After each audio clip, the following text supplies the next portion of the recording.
Vincent, talk to me, damn it, or else I'm gonna throw you in the fire! You stupid bitch! You filthy slut! Did you fuck with me?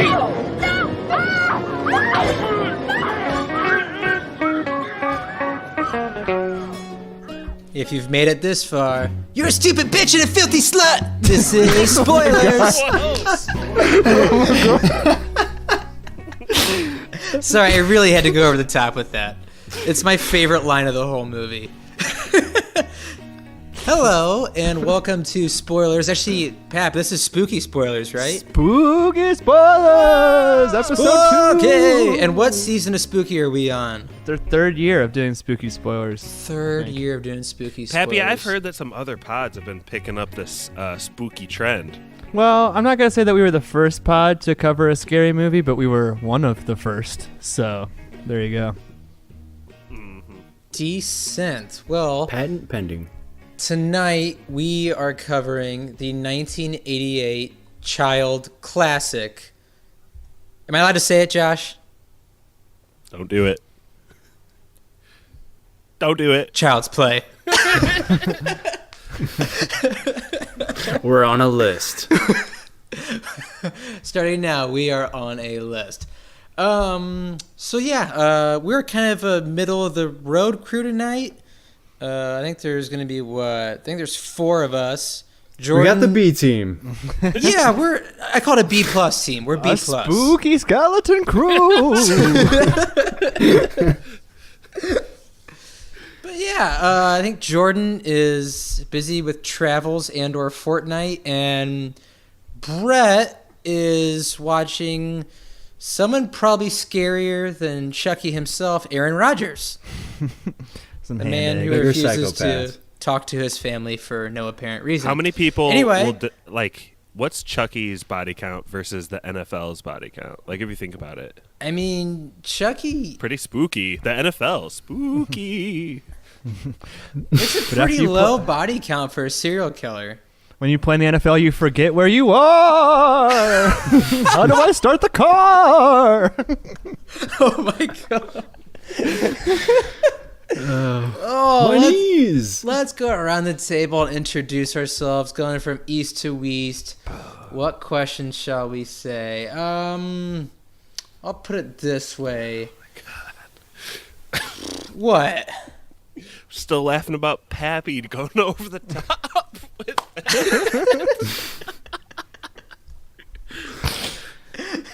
We have to be on I mean, pretty much on level with this movie. All right, Josh?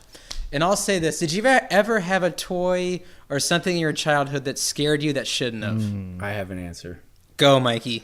Yeah, this is Mikey recording from Goshen, Indiana. And it didn't belong to me, but I have a great-grandma. She's passed away now. But she used to have this porcelain doll that she used to keep in her basement that just sat on a chair. It just stared at you, right? No matter where you were at in the room. Oh my God, it had dead, lifeless eyes, but it looked like it was always staring at you. It's the Lincoln painting of dolls. Yeah, so it was one of those really creepy porcelain dolls like Annabelle or something. It was just sitting in a chair down in the basement, and it just creeped me out so much. So I never hung out in that basement. Decent. Pappy. Am I next? Yeah. Ooh. You want to go, Josh? If you're going east to west, I guess I would be. Well, if you have one, throw it in there. I thought you were stalling. No. Sorry. I think I'm a little more west of Mikey since I'm in Goshen. And I'm in Goshen when I'm in my kitchen, and I think Elkhart when I'm in my bedroom. But regardless, I had a real just classic Mortimer-looking ventriloquist dummy when I was a kid, and it's kind of a cheat answer because it didn't. Why did you have that? Yeah. Were you raised in the 50s? Kid? Why did you have that? I did get it from my grandma's as well. It was in their storage. I thought it was cool. I played with it for 2 days, and then my only other memories of it are my mom screaming. Joni set it on fire. Her screaming from other rooms, stumbling upon it. Yeah, that's... Those things are freaky.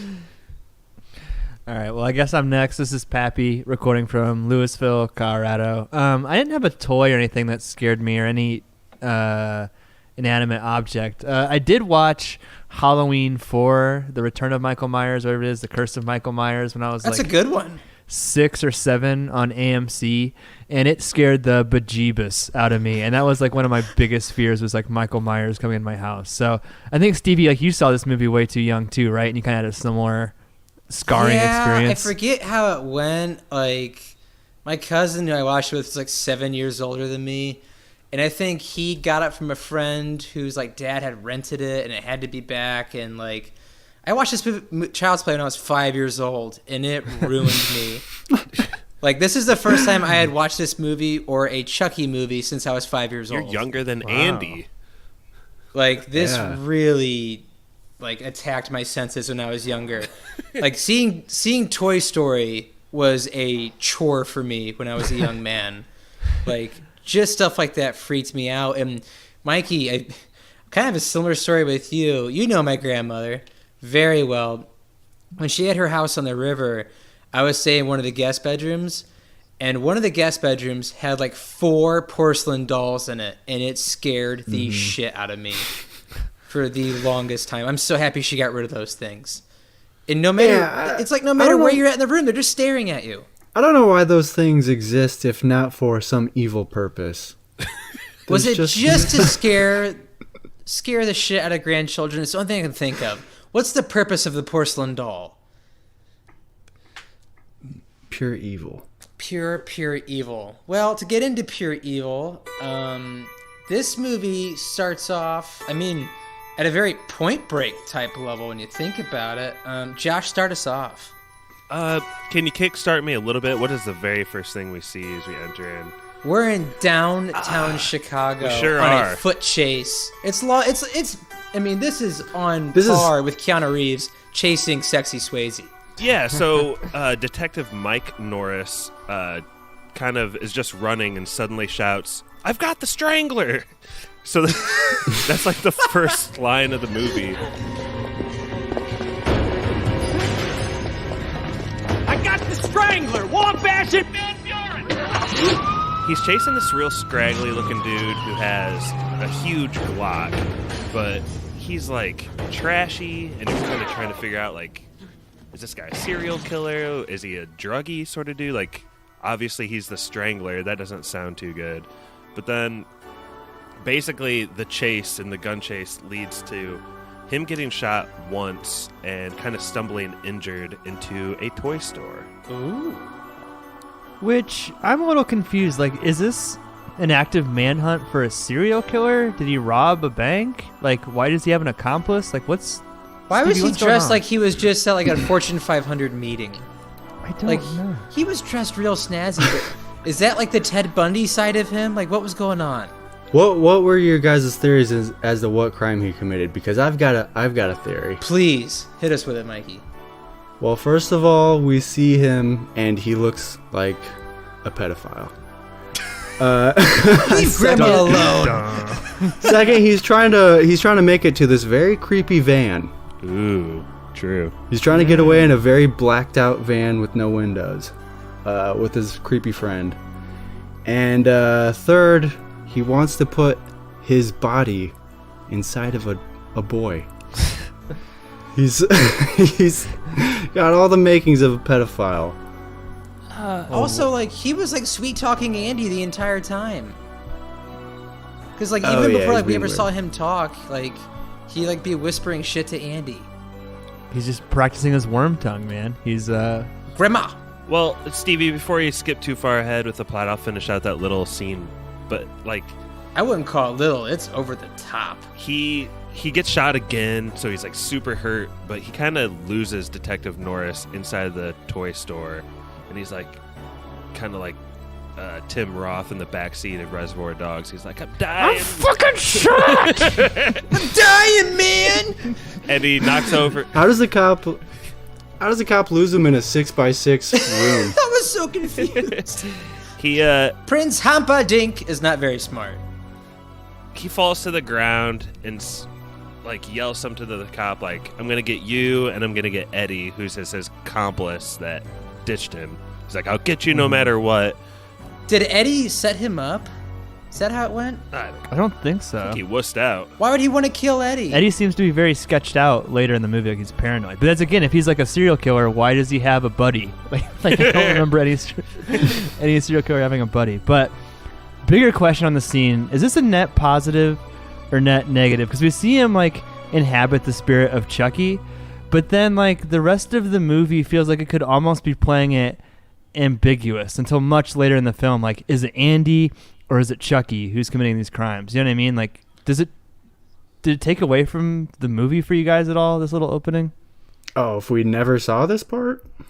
Yeah. And just, there was like a mystery around? Would you rather have, like, that scene have, like, been later in the movie? Well, so apparently, like, one of the early versions of the script did just that. It didn't include this scene, and it was supposed to be ambiguous. Is it, like, Andy committing these crimes, or is it the doll? Like... But if you start off the movie with this, then the audience just knows that it's supernatural. I have an answer for that. I think it's just a little more fun that it's not set up to be like, is Andy a murderer? So, I don't know. Like, it makes you like let go and enjoy the film, I think, a little bit more, that you are like in on the secret as a watcher, I think. Also, the character design of this doll, it's like, there's no way this thing isn't evil. True. For real. That's a really good point. What did you guys think of, though, when that guy started doing that, like, shaman chanting? It kind of came out when of he nowhere. started doing Voodoo Child? Yeah. I started busting up laughing. I thought it was the funniest. I'm sure 5-year-old me was like, what's he saying? But, like, I was busting up laughing watching this. Give me the power, I beg of you! S'accusati e me pote mortis me deve accorde mio voce, delle porte baste gembela. S'accusati e me pote I was like, I didn't know Sam Kinison knew voodoo. That's crazy. Good for him. Yeah, he was like, I need to find somebody. This small plastic doll will do. Perfect. There's another grown man in the room. Nah, this doll will do. I mean, I also, like, loved how over the top it was for the fact that, like, as an audience, you understand. He has, like, the doll out of the box. He, is doing his Voodoo Child war chant. It's like, okay, and like, the clouds are swarming. It's like, okay, he has some type of power here. We can kind of guess what's going to happen from here. But no, lightning has to strike the store and blow up half a block. It was so unnecessary. Like, it's almost like they shot this on their last day. They're like, hey guys, we have an extra $1 million on the budget. Let's blow the place up. There's a couple of pretty big explosions in this movie.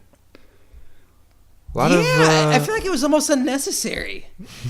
They're just blowing up random drug dens around Chicago, it looks like.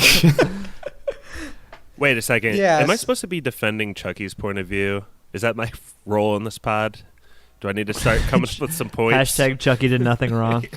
You do love a good villain that does terrible things to defend. So tell us, Josh, what did he do right? We didn't see him do anything wrong. We really did. I'm not going to play this game, but I'll let this game come to me as we go, as we move along. Be a patient player. So we kind of fast forward, and we come upon Andy, who, and I know you guys know my personality, is making the most disgusting breakfast known to man while watching a also terrifying show of just Chuckies. Well, good guys. Each good guy has its own name. Chucky is Andy's good guy.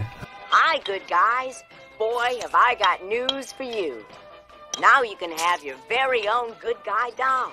That's right. You can have all the adventures we have on TV in your very own home. Good guys say 3 different sentences. We even turn our heads and blink our eyes when you talk to us. Right, Oscar? Hi, I'm Oscar, and I'm your friend to the end. Heidi-ho! Ha ha ha ha! Wow! Yeah, so each good guy has its own name, and you get the feeling from the get-go, Andy is all about the good guys. He's wearing good guys' clothes, good guys' sneakers. He's watching the show of the most terrifying looking, Barney looking good guy in the world, as well as making a absolute mess in his mother's kitchen. Josh, you have children. Did this scene freak you out? I don't have children, and I was like getting queasy. Well, I felt for him because like his first line is he looks at good guys playing on the TV, and he's like, I've seen this one already. So it's like his birthday, and they're playing a rerun. Like, that sucks, little guy. But I've yet to have a kid try to make me breakfast in bed, which is what he's doing here. So it's like cute and endearing, but nothing cute about that. It's so cringy when he's just like slinging like orange juice and milk all over the carpet, and his socks just stepping on it, smashing cereal into the ground. It's pretty horrible. Do you think it was trying to say something about like capitalism or something? Because this kid is like all in on this franchise, and he's eating this disgusting cereal which has like cookies or something in it. Like, did you guys ever go all in, like on like pajamas or sneakers or like stuff like that when you were younger? Not really, but I do feel like toys were more of a thing when we were younger. Like I remember yo-yos being really big. Furby's really big one year. Cabbage Patch Kids. Like, Josh, is that still a thing? Are there like toys for kids that are must-haves? Oh, yeah. Hard to find? Like Tickle Me Elmos. Like Peppa Pig maybe is one. Oh, it's like shows that kind of go in waves, go viral. I don't know. There's this one little song, or you guys all know the Baby Shark song, right? Do do do do do do, Baby Shark. And now it's an arrow over our audience's heads for the rest of the episode. Our listening audience is probably just the right age to really know what that is, actually. So, yeah, I think this is probably like my family, my parents seen me watch like Ninja Turtles when I was little. And if you think about Ninja Turtles, like they're pretty ugly and probably scary. Like, I wanted the toys pretty bad. Mm-hmm. I'll say this, him making breakfast is just a little bit too twee. It's a little bit too cutesy for me, especially because it's like his birthday too. Like he's only doing this so he can get to the presents, which his mom is the biggest troll rapper of all time of presents. Leave his mom alone, dude. That was absolutely heartbreaking. Dude, she put a pair of jeans in the biggest box you can possibly buy. That was so heartbreaking. So yeah, Pappy's right. The camera work is fixated on what can only be this box of good guy, like this good guy box that we've seen. We saw 100 of them in the toy store. So there's this good guy box. And not only after Andy destroys the kitchen and makes me gag for my own home because I am just having a cold sweat watching him spill all this shit, goes into his mother's room, who looks like she just got off the night shift, and just starts screaming at her. She looks hungover. Just starts screaming. That's what I kind of thought too, Mikey. Laura, my wife, goes, what's wrong with her? And I was like, yeah, she's probably an alcoholic. And then come to find out, she's actually a really good mom. And so, yeah, Pap, tell us about that devastating scene where this mother's heart gets broken after her son destroys the kitchen. Well, like I said, I don't know why, like, when you were a kid and you were opening up presents, like, closed boxes just look a certain way. They have a certain rectangular shape to them, a very thin dimension. They're very thin, very wide. You know when you get closed. You're opening those first. You're saying thank you, so you don't hurt anyone's feelings. And you're saving the good shit for later because that's what you want to open. But, like, she wraps one pair of jeans in this box the size of a good guy doll, and Annie is just absolutely devastated. And apparently, like, this is like a new toy, right? Like, she says that she didn't know about it in time to save up, and like they're not destitute because they live in a decently nice apartment in Chicago, but they're also that's a real nice apartment. She's also like on a very fixed income, so something like $100 good guy doll in 1988 would have been like something she needed to work for. And she cannot quit her job, clearly. Like, she's pretty beholden to that steady income. Mm-hmm. I mean, she has to be working 2 jobs, right, to afford that apartment from working at a department store. Unless she got some kind of like life insurance payout, because we know that the dad is dead. He hasn't left. They mentioned that like the Chucky might be sent from heaven. That's what Andy thinks or something. So unless there was some kind of payment there, I don't know how they're. Who do you guys think she voted for? Dukakis. Pap, I had that as the saddest line, and that's the only note I actually took watching this movie was when he's like, Chucky told me that Daddy sent him from heaven to come play with me. I was like, oh my God, I didn't think this movie was going to go there. Chucky's been talking to you too, hasn't he? What's he been saying? All kinds of things. His real name is Charles Lee Ray, and he's been sent down from heaven by Daddy to play with me. You thought that was sad? Easily the saddest line. Dude, saddest line is the mom not being able to afford that toy for her son. Yeah, but that all kind of plays into that same sentiment, right? I think it's tugging at that same heartstring a couple times. I guess. I mean... That notification you heard was from me. Yeah. I actually took a screenshot. You can see, I think, maybe the dad in that photo. We can post this to Instagram. Oh, yeah. Is he wearing football pads? He has giant shoulders. Good Lord. What is going on there? Jeez. Is he a Ninja Turtle? Is he stuffed inside a suit? What is going on? The mom from Seventh Heaven was quite a catch. She had to be a very dashing man to woo her, I'm sure. Notre Dame graduate. It's a Notre Dame couple right there. Good deal. Yeah, that's like Mike Golick and his wife. So, yeah.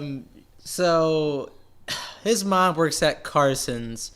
And, Mikey, how does she stumble across Chuckster? The old Charles Lee Ray. Well, like any good mother, she'll do anything to get this toy. So she's gonna go up to the nearest crackhead that she knows and buy it off of him. Buy some hot product off of this crackhead with very black teeth. He's just trying to find his next fix. So he sells this obviously stolen good guy doll to Karen for $50. And her friend is with her, and she's like giving this hobo a bunch of crap, like she's not getting a good deal on it, and they keep going back and forth, and then they just agree on $50 for this horrifyingly ugly doll. $30. Oh, $30? Right? Yeah, it's like in the back alley too, and there's like foggy smoke everywhere. It's a really scary place. But she gets back to her counter, and her dickhead manager and or boss pretty much tells her, he chastises her for leaving her station, and then tells her she has to work an extra shift. Which brings us to, what's your friend's name, Maggie? Yeah, Aunt Maggie. Aunt Maggie now has to go babysit, Andy. And Chucky. And the Chuckster. Josh, this is a great scene of suspense, especially when like Andy's supposed to be in bed. Did you like this? Of kind of like how long and drawn out it was? Yeah, I was watching so I watched this movie in two segments. This segment was really late at night, alone in a bed in a dark room, and I was scared you, didn't it? Yeah, it's so slow building, and Maggie, she kind of is a jerk a little bit for a second, but really she's like a sweetie, and she's helping her friend watch the kid. And like, the one thing I'll say though, if you remember Rambo First Blood, like, remember when he just threw the rock and it hit the helicopter? I feel like that's kind of Chucky with the hammer. Like, ultimately, no, I'm joking. So for some reason, Chucky needs her out of the way. Like, this first kill maybe doesn't make as much sense, but it is pretty tense, Stevie. He is a serial killer.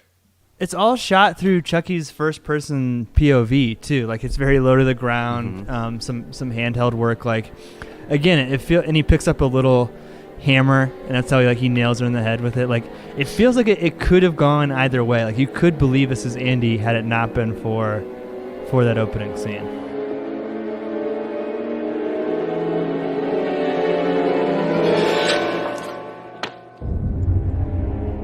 What is wrong with me?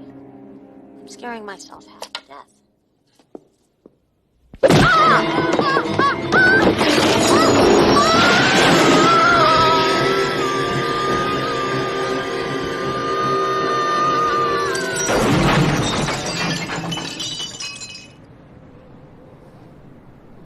That 4-second clip of her getting smacked in the face with a hammer is hilarious. It's so I funny. Laughed so hard. Anybody else laugh when she John Wicked it out the window and just exploded a car? It's amazing.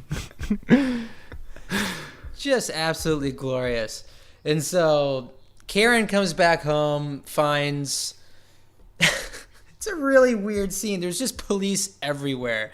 And she doesn't find out that it was her friend that fell out the window, which if she just looked up, she could say, hey, that's my window. It really start inferring like, oh, Maggie's dead. But it takes her to get all the way up to the 6th floor into her apartment, talking to her son. There's police everywhere. And that's when we meet Detective Humperdinck. Pap, what's he like? Yeah, he was the same guy from the opening sequence, but here we get to see him.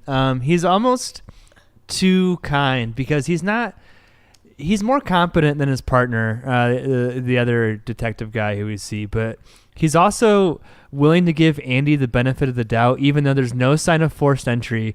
There would be a wound on the forehead of the victim, and she went flying out a window, and there's little footprints on the counter, but still somehow we're going to let Andy stay at home tonight, like no big deal.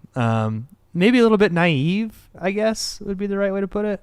Yeah, I thought like he was going to arrest Andy on the spot. I was loving it. Like, especially when he was like, what about these footprints, huh? Let me see your shoes, son, huh? Well, and Andy's even trying to, like, pin it on Chucky at the time. He's like, I know whose shoes those were. And the detective should be like, okay, guys, come back. Like, we can't leave this active crime scene and let you sleep here tonight. Like, that's not... Man. They get shoot out so quickly. Somebody just died in this room, or outside of this room, and they wrap up the investigation pretty quick. I wish he would have pulled it. Karen tells him to leave. They're like, all right, guys, she's angry. Time to go. Active crime scene. Case closed. I wish Officer Mike would have pulled his gun on Andy. Hands behind your head, dirtbag. On the ground, motherfucker.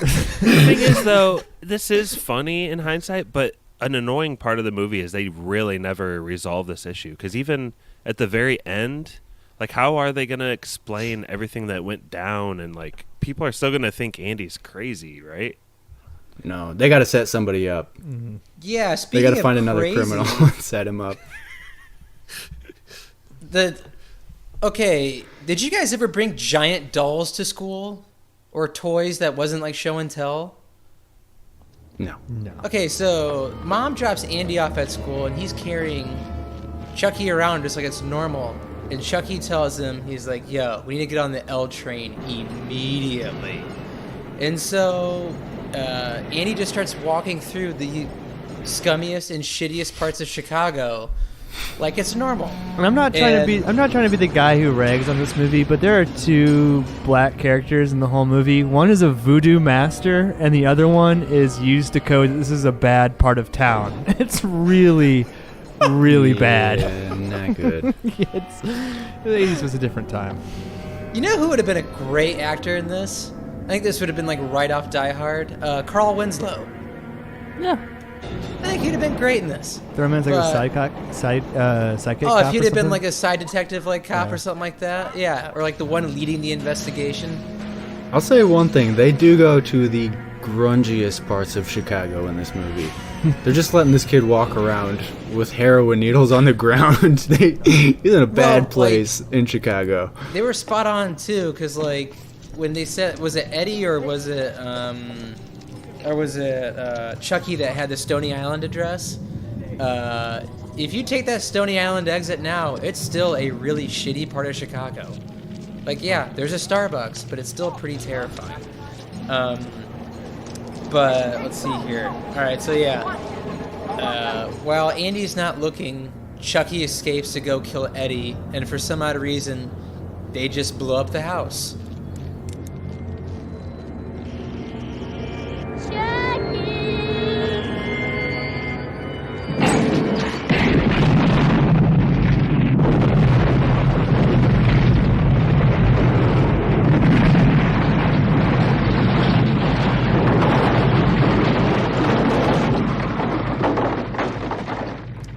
Andy, after Eddie dies and Andy's like, Chucky did it, Andy gets sent to the nut house.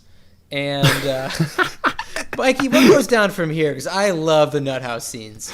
Lock him up. Lock him up. He gets pinned. Well, he doesn't get pinned for blowing up the house, but he's just like, okay, Andy is clearly up to something because they can't pin any of this crazy stuff happening around him on anybody else but Andy. So the cops take him into the police station and they call the mom in, and the mom was like, hey, you need to like tell the truth or whatever, because they're about to take you away from me and I'm never going to see you again.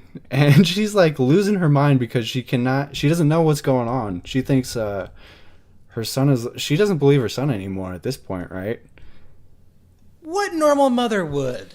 But this is my maybe favorite scene of the movie, when Andy is like tattling on Chucky, telling them everything, spilling out his heart, and then he like starts roughing up Chucky, slapping him around a little bit.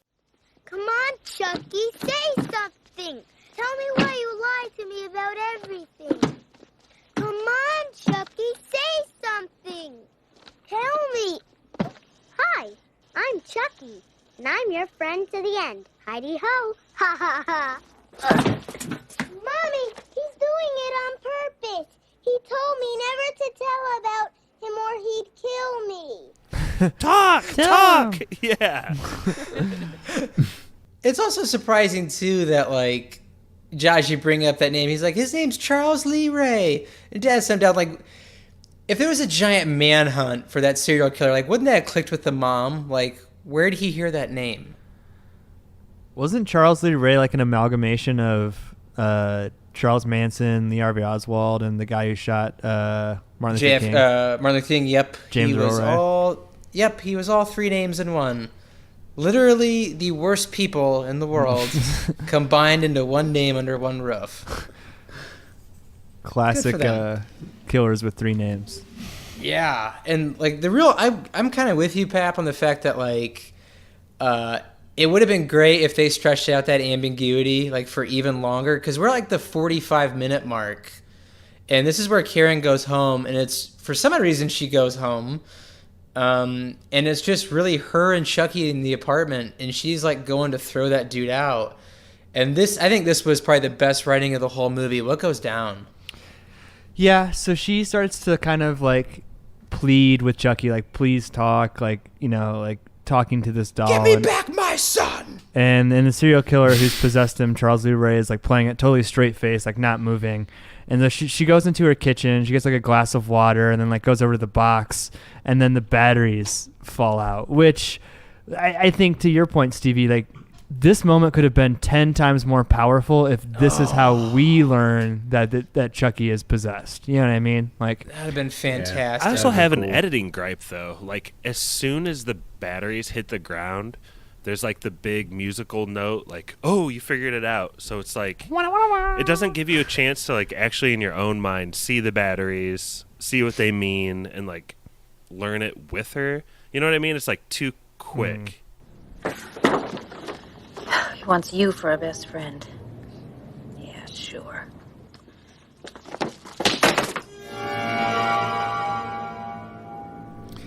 yeah, and apparently the first name of this film was like Batteries Aren't Included, or Batteries Are Included or something, but Spielberg was working on a project with that title at the time, so they changed it. But this is where the spoiler comes from, because then she approaches the doll, and I guess the tension is kind of like reignited because she knows what we know, that there's two fake outs, that it's been doing it, and she picks him up and she's about to throw him in the fire, and he goes, "You stupid bitch, you filthy slut." It's so bad. Like, Chucky is just a bad dude. Those are his first words of the movie. Yeah. I think it's like a pretty scary kind of like reveal though, because you don't see his face really do anything up until then, and then it's like, oh man, this thing is like contorted evil. and disgusting. Yeah, it like has actual facial expressions and stuff at this point. Yeah. rather than just being a doll. I did forget to mention too that she drops Chucky after that happens, or at some point in That there. part scared me. And he does one of his signature rolls. Like there's like 5 times in this movie where Chucky like drops and rolls, like does a barrel roll on the ground. It's so funny. He presses circle and rolls out of the way.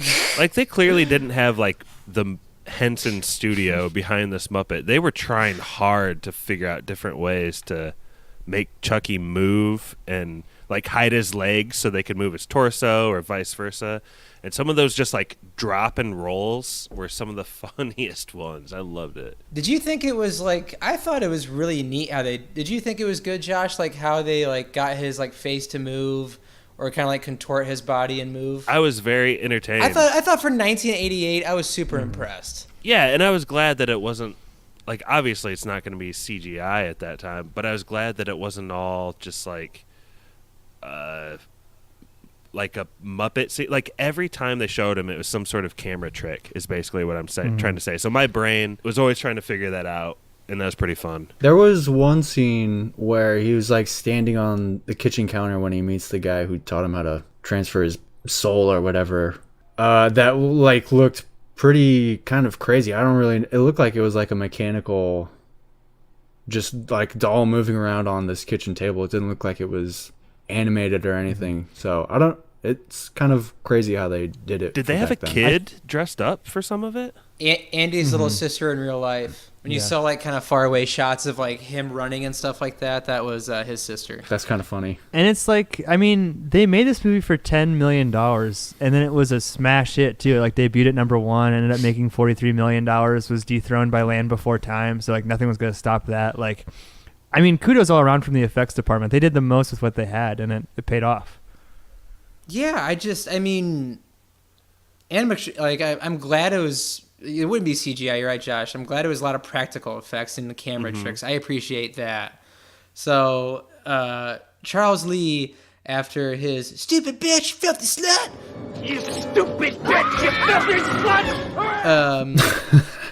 After nearly getting set on fire, bites Karen in the arm and runs off into the Chicago cold. And he's very bitey. Super bitey. He goes for the neck a lot. I feel like that was like his number one attack was the bite. Like, did those he goes straight for the jugular multiple times. I mean, what toy company has given those good guy dolls teeth like that? I'm a dentist.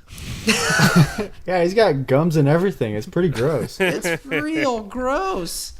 And from there, Karen bumps into Humperdinck again, and they track down where Chucky would most likely go, and that's the House of Voodoo. Josh, this is, I think, what, kill number 2 for Chucky? What goes down here? I love this scene because I thought at the beginning, the part where he started chanting, I was like, that makes so little sense. Like, what's going on? So in the writing, they tried to bring it full circle here, and I guess our serial killer, the Strangler, also sides as a shaman apprentice with a voodoo master, and his apartment is pretty cool set because there's a bunch of like jars with what seem to be like animal or human parts kind of floating around in them. So very Dahmer-like. Yeah, and you think he's going to be like a real evil, horrible dude, but Chucky gets in there and he's like, hey, I'm not real satisfied with this Chucky doll body. I want a real human body. And the guy kind of like rebukes him and is like, he even says something like, yeah, he says you're an abomination to nature. No fucking way! You got me into this, you get me out. I can't do that, Chucky. Why not? Because you're an abomination. An outrage against nature. And he tries to stop him, but it doesn't work out too well, does it, Stevie? No, it doesn't, because voodoo comes full circle on him, and Chucky kills him with his own voodoo doll. You shouldn't tell your customers where you keep the voodoo dolls. Why would he have a voodoo doll of himself? Yeah, why would you ever make a voodoo doll yourself?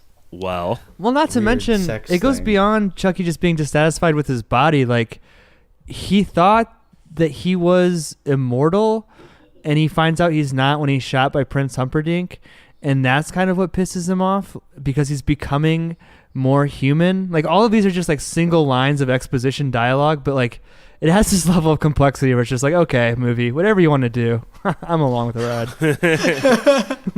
ride. I got shot and it hurt. Yeah. I think maybe he was Yeah. thinking like, if I'm going to be in a doll, at least like I will live forever, and that's cool. But as soon as he realized like he was turning into a human, into that ugly ass doll, he's probably like, I'm not all about that noise anymore. That's kind of how I took it. Mm-hmm. Yeah, and Would he grow? like the voodoo master also kind of breaks down to him like, you know, the reason you're looking more human is because you're spending more time in that body. And this is kind of where this really kind of the kickoff of the second plot kicks to.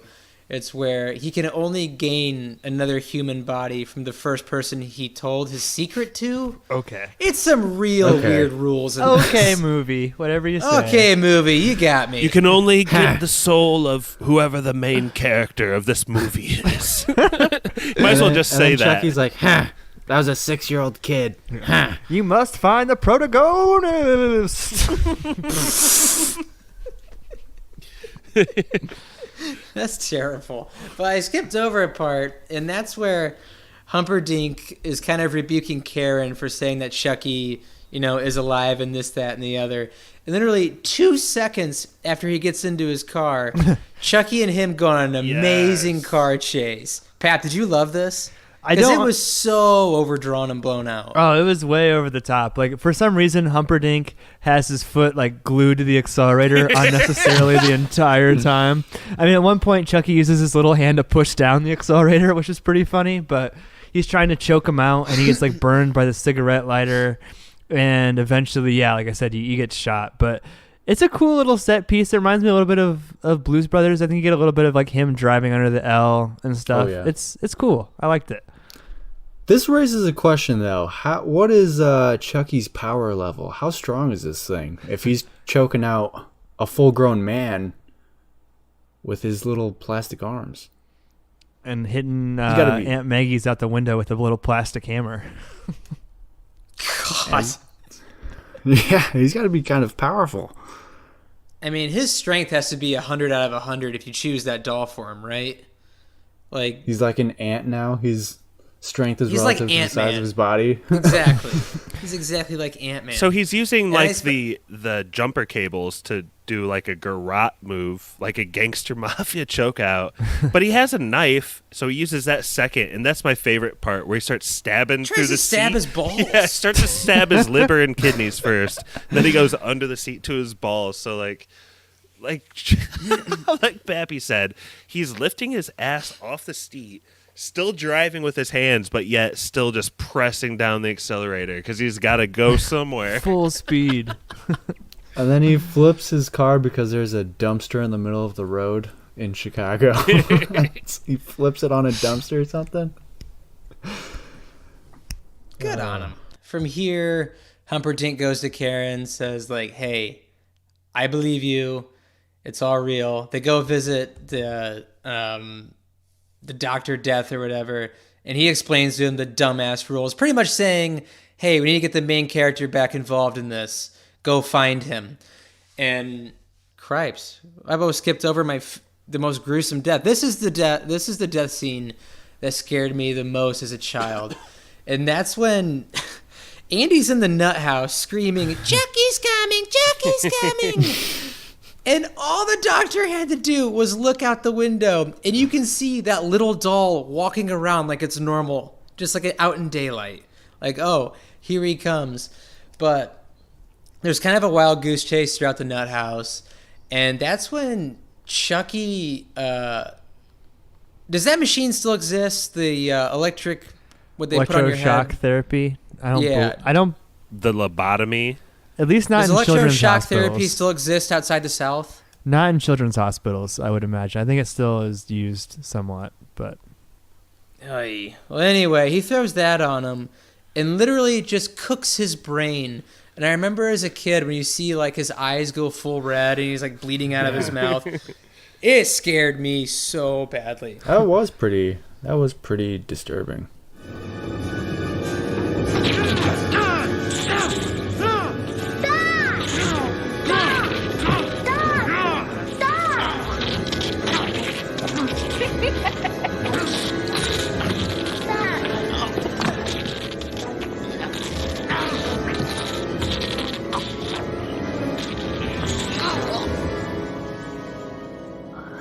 Yeah, that's just a terrifying, terrifying death. And so Andy runs home. Karen and Humperdinck are going home. And they're trying to beat Chucky from him voodooing himself and Andy. And that's when we get the Django type of shootout throughout the home. Pat, did you love these set pieces as much as I did? Well, I don't want to skip over the scene where Chucky rides the elevator up with the old couple. And she's like, what an ugly doll. And he's like, fuck you. Look, George, some child left their doll in the elevator. Now leave it alone. Whoever left it there will come back looking for it.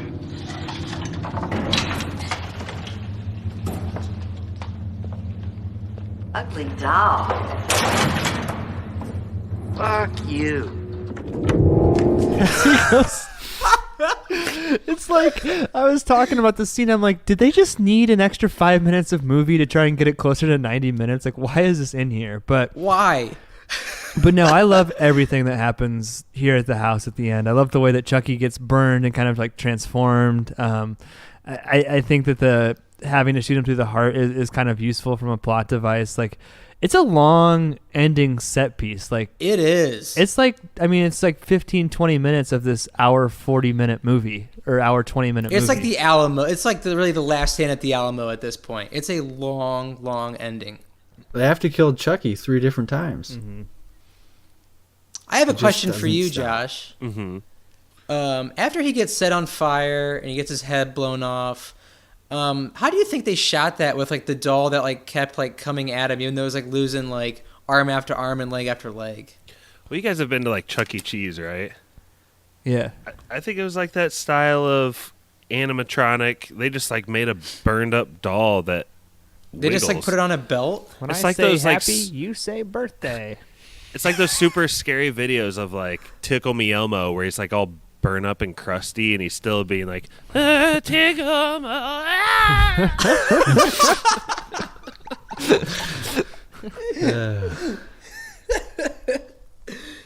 But yeah, Chucky really has like 3 final forms. And I think one of my favorite parts, it's just so nonsensical at this point, is when his partner comes and he's pretty much just kind of like egging Chucky on. And Mikey, what happens from here? Yeah, his partner goes out in the hall to investigate what really happened. And Mike, the police officer, says, whatever you do, don't touch the doll. And of course the partner goes out there and picks up Chucky's head. Like a normal guy. It's all burnt and crispy and very creepy looking. You can still but see his like, teeth. Yeah, he's like, okay, I'll just pick this up with my bare hands. And I was expecting him to get like his fingers bit off or something. But he's like, what are you guys talking about? This is just a regular doll. And then the Chucky's burnt corpse of a body comes crashing through like an air vent and kind of chokes him out. And he's kind of like dying. And everybody's kind of like losing their minds, not helping him at all. I love that part when he's choking him with like one arm and Chucky's head on the floor and he's like, choke that son of a bitch! Get him! Get him! And I think from a continuity perspective, this does kind of help tie up those loose ends that we talked about, because at least now there's a second cop who is seeing the Chucky phenomenon as opposed to just like Humperdinck and mom and single mom. You know what I mean? Like that could have been easily construed as a conspiracy. Like at least this gives some closure to the story. Now even the skeptic guy has seen it. Yeah. Who's gonna believe me? Pat, this ends like somewhat like on a cliffhanger, doesn't it? Okay, the ending is so fucking shitty. It's so bad. Like they're just who shoots him through the heart? The mom or the mom? The mom shoots him through the heart. Detective. Oh, the detective does. The mom misses like 1,000 times. Yeah. The detective shoots him through the heart, and then they're walking out of the room, and Annie kind of does a look back, and then it just like cuts to black and white, right? And that's literally like roll credits, end of the movie, play the music. It's just like Last Blood or First Blood. It's a very strange and sudden ending. Yeah, just like First Blood. Did they know this was going to be a hit? Is that why they like left it open like that? I think it was just. I mean, like watching this movie, I feel like there was a lot of weird editing choices, and maybe Josh, you can speak to that as an editor. But I felt like whatever ending they had didn't work, and this worked better. But I guess couldn't speculate. I mean, they made such a point about shooting him in the heart. It's like, well, he's already died, quote unquote, like 3 times, and then you shot him in the heart. It's like he can't come back now again. And then it's apparently happens off screen. It's like kind of a cop out because there's obviously more movies, especially because there was 2 more movies in the original trilogy. Yeah. Mm-hmm. Well, and again, too, I feel like the ending works better if there's some kind of ambiguity around Andy also being bad. Like, cause it's almost kind of implying that there's something creepy about Andy, right? There is something creepy about Andy.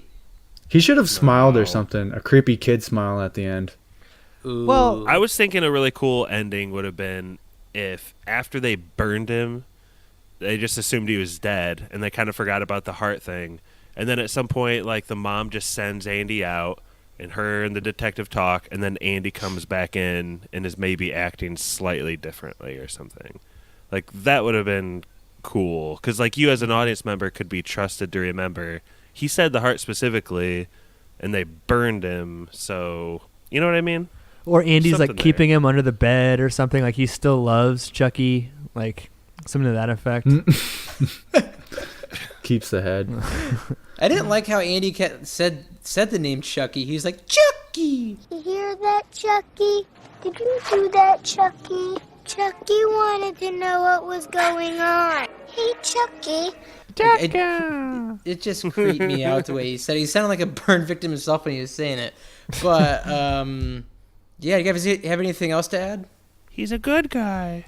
There was one scene that we skipped over where the mom is talking to Andy after the cops have been shooed out, and Andy goes, Chucky told me Aunt Maggie was a real bitch, or something like that. Really hilarious. And then in that shot, there's a bunch of like dinosaur like kind of cutouts on the wall. Mm-hmm. And I had those exact dinosaurs when I was like 5-6 years old, and it like awakened something, like synapses like reconnected in my brain when I saw those. I was very excited to see those. A lot of these like horror movies follow tropes of like kind of who gets killed. So like in a normal horror movie, I feel like Maggie, who gets killed first, would have been like a huge jerk actually to Andy, or maybe she would have been like having a guy over. She would have had a guy over, been having sex, and both of them would have died. Right? So I kind of appreciate it as a little bit fresh, but like it's kind of weird because Chucky kills a completely innocent lady, then he kills this like murder accomplice, and then he kills a doctor. It just kind of seems like he's just throwing darts. You have no idea what's happening next. Yeah, and there was one scene I thought they could have done without, and that was the guy that sold Chucky to Karen attempting to rape her. Oh, yeah. I didn't like that at all. I really didn't. It just didn't fit with the rest of the movie one bit. And of course, Detective Norris has to be like right there to defend her. I'm coming, Buttercup. One of the hobos goes like, "Oh shit, it's the cops." Oh, blue guys, take your nuts out of your shells. Oh shoot! All right, let's go with yes or no's, and let's go from Weesis to Esis. So, Pap. There we go. All right. Yeah, this is a solid yes for me. I think it's a very, very, I'll use that word again, solid slasher. It's a fun movie. I laughed with it. I laughed at it a couple times. It's hard to not play the game in my head where it's like, I wish the movie was this. It's a kind of a lazy criticism. It's very Last Jedi-esque, but I wish there was more tension on, is Chucky the bad guy? Is Andy the bad guy? Kind of a weird parallel that in Toy Story, Andy's the owner of the toys that come to life, and in this movie, Andy's the owner of toys that come to life. But Yeah, it's tough for me to not play that game, but the movie that we do get, I love. It's extraordinarily watchable. Like, I've watched it 2.5 times now before this podcast. Less than 90 minutes, funny, genuine moments of tension and scariness, and kind of like a seminal slasher film from the late 80s. So it's a solid, I use that word again, yes for me. A spooky solid. Spooky off to a good start. Josh?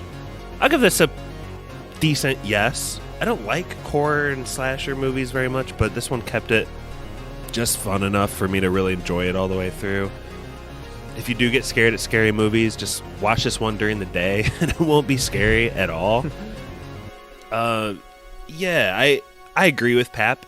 This would be a better movie if they made it like, is it Chucky, is it Andy, and you as the audience member don't really know. But at the same time, I was able to enjoy this movie a lot more because they didn't do that, and they like that just would have been a lot scarier and freaky. Josh, do you not like scary movies? No, man. I'm of the personal opinion, like, life is just scary enough, and I like my movies to be happy. Yeah, scary movies get to me. They're not my fave. That's, if you'll remember the Bonesaw Tomahawk episode. Oh yeah, like, you didn't like that at all. Yeah, it's just like, it hurts too much to watch. It's horrible, but this movie didn't cross that line. Super fun horror movie. Great start to spooky spoilers, Stevie. Awesome. Mikey? I'll give it a yes. I didn't think it was scary at all. I really don't even know why it's like called a horror movie or anything, because it really comes off more as a comedy. And I wish there was more goofy kills and stuff like the very first one where Maggie dies. I thought it was so funny when she gets smacked in the head with the hammer. So I just was laughing from then on out. But I think the animatronics or whatever kind of camera tricks they did to get Chucky to move around looks pretty good for the time, and the plot is obviously probably not all the way thought through with the weird voodoo stuff and kind of making up these rules along the way, like he has to go kill the 6-year-old kid or whatever. It's the first person he told his secret to or whatever. It's kind of stupid, but I think it's cool. It's like they're going around 80s Chicago, so it's nice to see the disgusting Chicago of that time and in these awful locations. It kind of adds like some grittiness to the movie. So I think it's a good movie. I don't think it's scary at all, but it's more of a dumb kind of like goofy slasher comedy to me, but I'll give it a yes. Awesome. Well, I'm glad you guys enjoyed this movie. This took me 23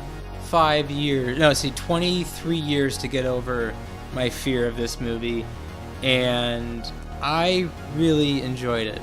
Like, actually thought there was some decent writing besides for the voodoo parts and kind of throwing darts at the wall like Josh said. I thought the scenes they did build tension. They were really well done. And just the animatronics with it and practical effects and the camera tricks I thought were really cool, especially for 1988. So I will give this a solid yes. How should we do Brett Kelly's? Let's listen to his voicemail. If you want to leave us a voicemail, it's not voicemail. It's 903-776-4507. You just gotta let it ring. Listen to the outgoing message, but then you can plea on this podcast too. Hey everybody, this is Brett from Fort Wayne. Sorry I couldn't be there tonight. I'm hopefully enjoying the last Packers Thursday night game of the season. Hopefully they'll win and go to 4-0, but I apologize. I did watch this movie last night, and I don't know why I went into it thinking that it was like a kind of like a Leprechaun type movie, which just was just a ridiculous movie, which was terrible. But I thought this was actually pretty good. I mean, I graded it on the 80s horror movie curve, but I thought it was highly entertaining. There were some parts that made me laugh. I mean, it wasn't scary at all to me. I don't know if it was. It scarred my wife when she watched it when she was 5. No spiders. She had nightmares for a long time. So just like I could see how it's scared for a kid. It's a real thing. Scary for a kid, but it wasn't to me. A couple jump scares, but I I thought Prince Humperdinck was really good. Thought the kid was really cute. He wasn't a great actor or anything like that. Catherine Hicks was good. Just was good. Chucky was cool. I mean, he's a cool well guy. done. I heard the second one's terrible, and I don't even consider that canon because I guess like she gets locked up and Chucky goes after him again. But overall, I give this a pretty solid yes. I enjoyed it a lot, and I wasn't sure I would, but thanks. Hope you guys have fun tonight, guys. See ya. Oh, I miss Brett. I miss Brett too. Yeah, this would have been a fun one to talk with Brett about. I don't understand his movie taste at all. I thought he would have hated this. Well, he thought it was like, I'm a leprechaun. But no, Chucky was saying some other very coarse things. I was happy. I mean, I'm not happy to hear it, but I identified with his wife. Because she saw it when she was 5 too. And it's a real thing, dude. No, it's a real thing. Like, if you look through Letterboxd, who kind of sponsored this podcast for a second, if you look through their reviews of people on there, half of them are people like, I saw this when I was 5, it ruined my life. No, I'm telling you, Toy Story was hard for me to watch. I had so many nightmares from this movie, and really, when my children are growing up, they are never going to have dolls. That's just no. That's the big no. So, y'all ready for some trivia? Let's go. Let go. Just one second, let me pull up my question here. It's somewhere here in Drive. Pappy, Mikey, Brett brought up the child actor. I think one of the strategies they must have used is hey kid, as you walk around this wall, just stare at this laser pointer on the opposite wall that we're moving around the ceiling, because his eyes are all flitting upwards. It's so weird. What's he looking at? He's not very good. No, I thought he was terrible too.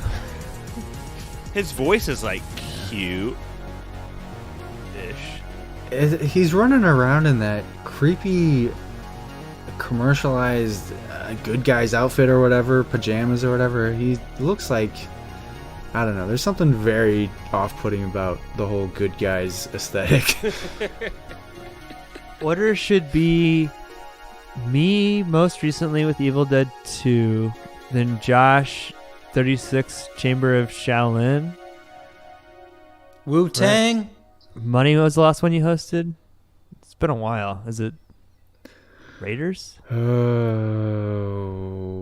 no. I did Rambo. Rambo, duh. My bad. So, me, Josh, Mikey. What was that? Y'all ready for this? Okay. Since Chucky is me, about Mikey, Josh.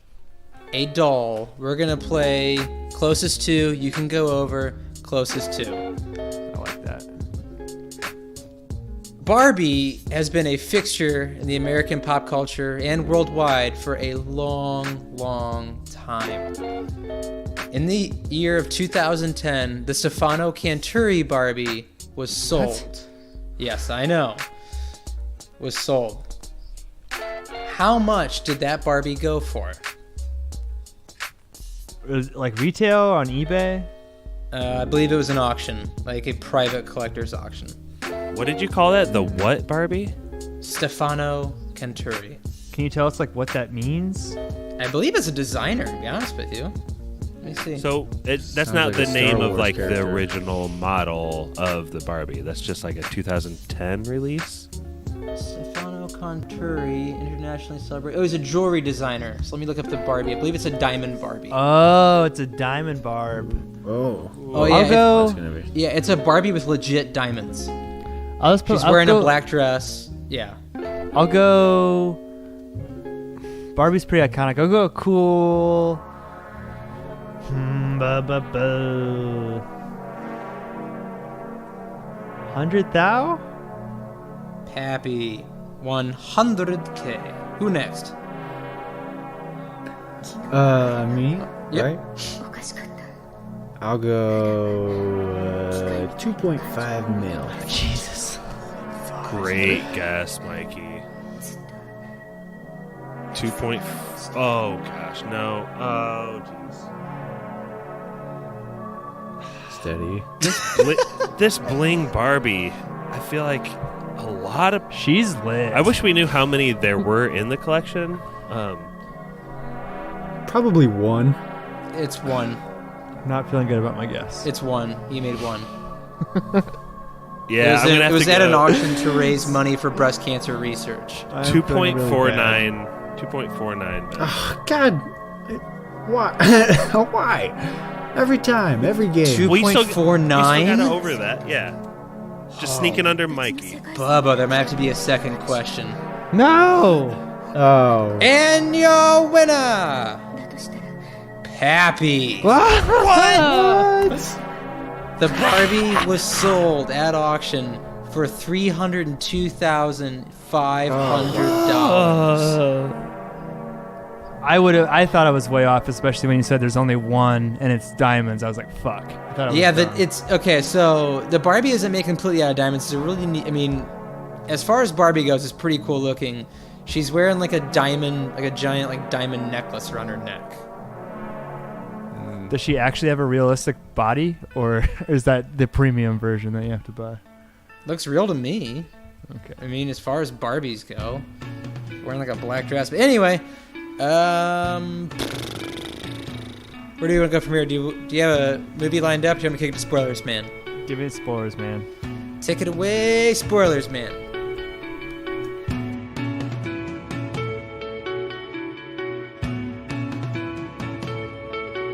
Spoiler Man here. If you enjoyed what you heard today, subscribe on SoundCloud or iTunes.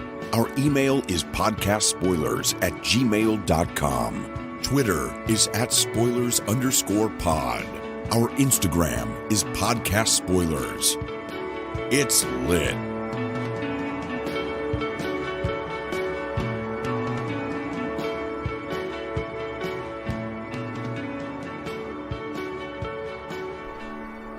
And welcome back.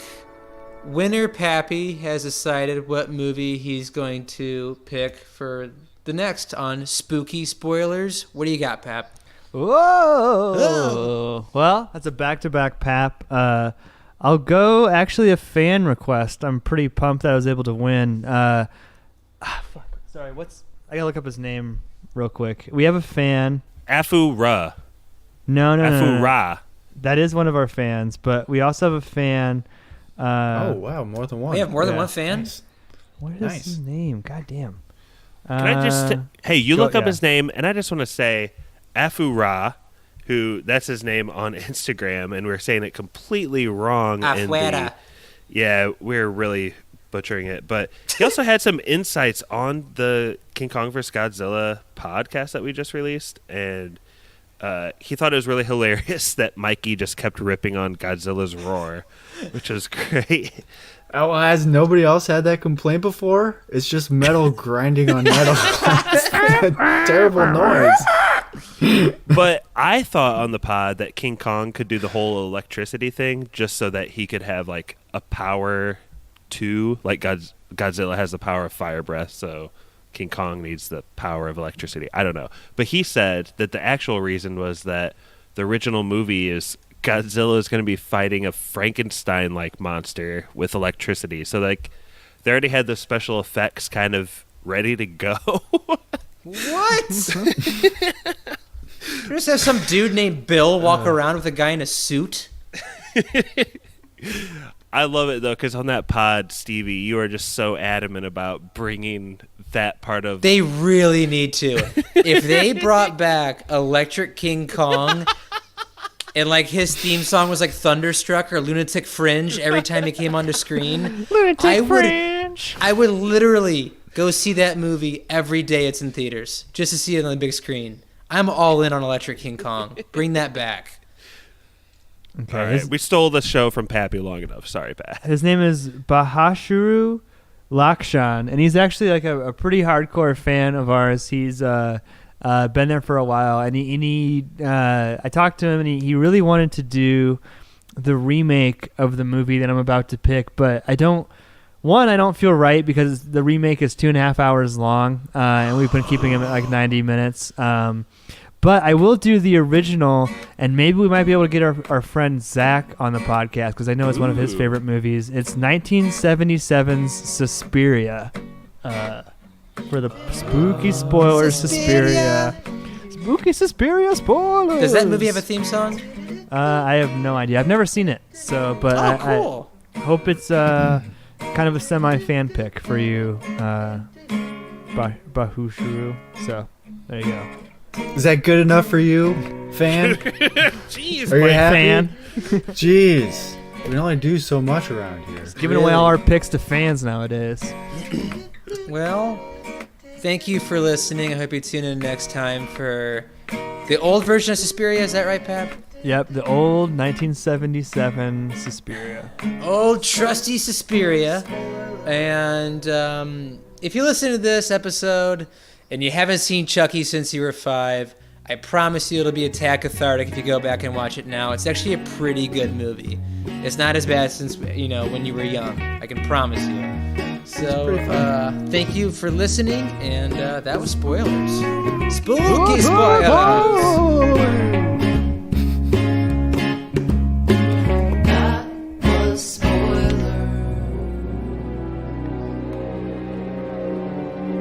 Hi, I'm Chucky.